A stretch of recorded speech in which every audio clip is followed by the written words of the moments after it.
Quelque chose de très grave et maléfique se passe dans les prisons israéliennes, et presque personne n'en parle.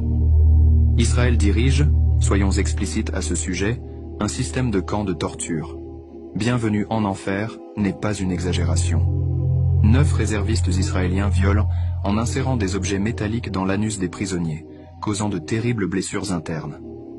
Il existe une vidéo de vidéosurveillance montrant ce que la police militaire israélienne allègue être un détenu sodomisé, caché à la vue des caméras de sécurité par des boucliers anti-émeutes. Ils ont été arrêtés, emmenés dans un centre de détention où un énorme tollé a éclaté, y compris une invasion du centre par des politiciens soutenant les soldats israéliens. La réaction en Israël est de se demander, est-il correct de sodomiser des prisonniers?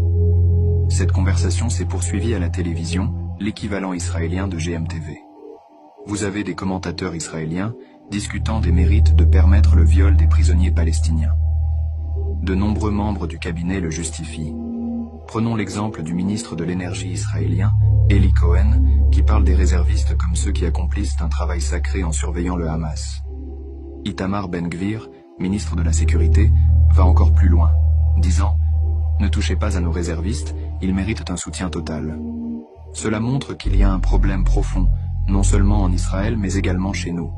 Nous n'avons entendu aucune condamnation du Premier ministre britannique, ni de Rishi Sunak, qui a promis son soutien inconditionnel à Netanyahou, ni du ministre des Affaires étrangères, David Lammy, qui avait faussement accusé le Hamas d'avoir violé des bébés sans aucune preuve.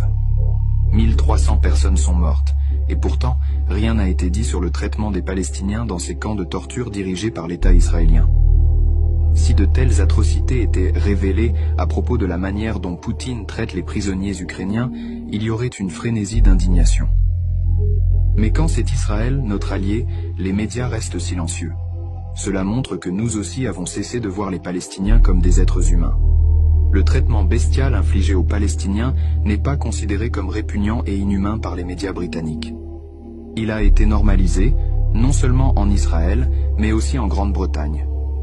Imaginez si demain les journaux britanniques révélaient que des gardiens de prison violaient systématiquement des détenus dans les prisons de Sa Majesté. Il y aurait une clameur nationale, des gros titres, des questions à la Chambre des communes, mais ici, c'est le silence. De nombreux journaux occidentaux ont inventé des histoires sur ce qui s'est passé le 7 octobre, acceptant sans question les fabrications israéliennes sur des bébés décapités et des viols de masse, tout en minimisant les rapports horribles des atrocités commises contre des prisonniers palestiniens. Les Nations Unies ont publié des rapports indiquant que plusieurs prisonniers